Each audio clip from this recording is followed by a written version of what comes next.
All right, guys. So this is episode 2 of 4 of Humble Beginnings. So I'm excited to share with you guys why I work for free for one single year.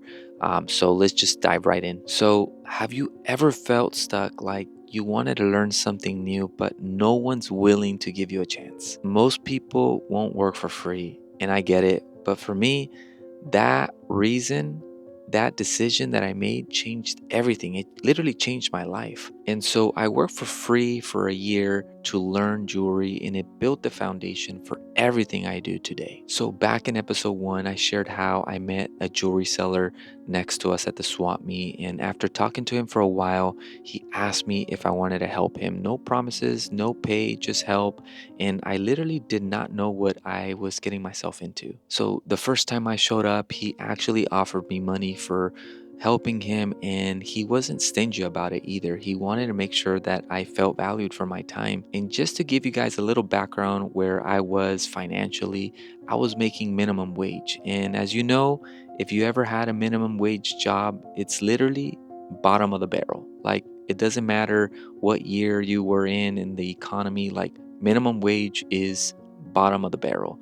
I remember getting frustrated, not being able to take my wife to go eat at a restaurant. Like, even McDonald's was really expensive for us because I wasn't making any money. Literally, it was going to rent and just the basic needs. But I didn't take his money because for me, it wasn't about the money. I was having fun. I was stepping out of my comfort zone, learning something new, totally new, and at the same time enjoying it. For me, that was a win. And if you guys saw episode 1, like, I was literally amazed how he interacted with customers, how he talked with customers, and I wanted to learn that. I just wanted to grow. I wanted to learn. I wanted to get out of my comfort zone, and I wanted to push myself beyond the factory job mindset I had. Man, I remember the factory jobs. It's crazy. It's crazy. If you have worked in a factory job, leave a comment below. Let me know what you did.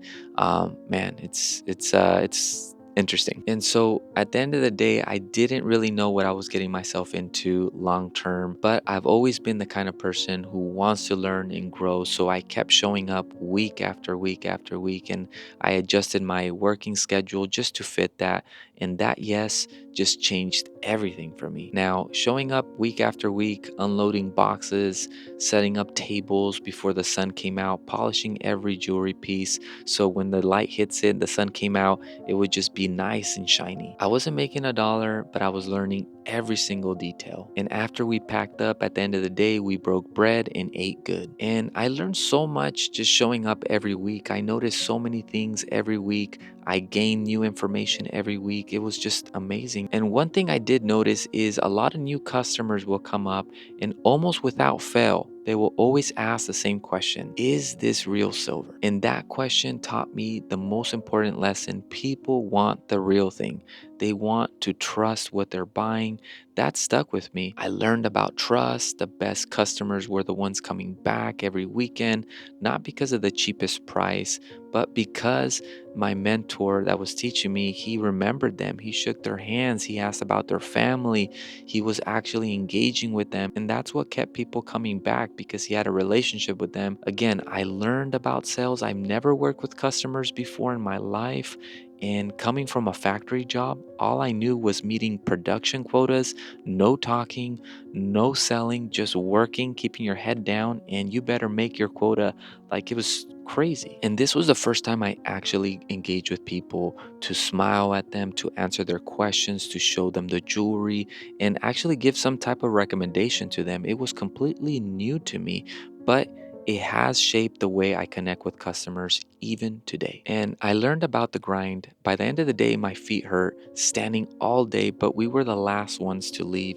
We caught the people coming in late to the swap meet, and those were some of the easiest sales because everything moved fast. It wasn't glamorous, but showing up every week taught me discipline, it taught me humility, and it taught me that no effort is ever wasted. I learned so much just by showing up and working for free. And yes, it would have been easy for me to walk away, no pay, working hard in the sun, every reason to quit. And the truth is, he did offer me some pay a few times, But he knew I wasn't interested in the money. I just loved learning and I literally fell in love with it. I loved growing personally. I loved stepping out of my comfort zone and literally facing my fears. That's what gravitated me towards this process of just showing up for free. That was worth more to me than a paycheck. And I knew God was teaching me something: to be patient, to stay humble, to value learning over earning. And sometimes the best investment you can make is your time, not money. But I also want to be real with you. It wasn't perfect all the time. Eventually,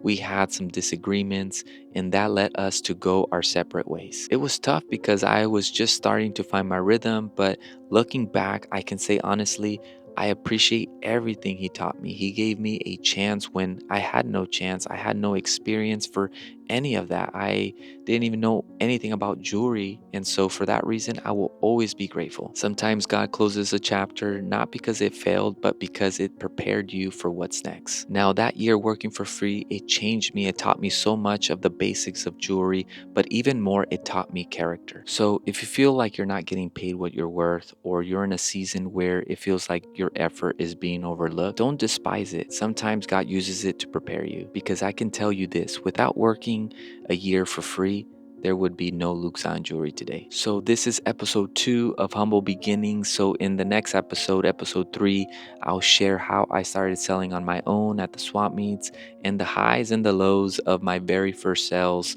and the hustle, the grind of it all. Very fun, but also challenging at the same time. So until then, keep showing up, keep learning, and trusting that no effort is wasted. Thank you guys for watching, and I'll see you on episode 3.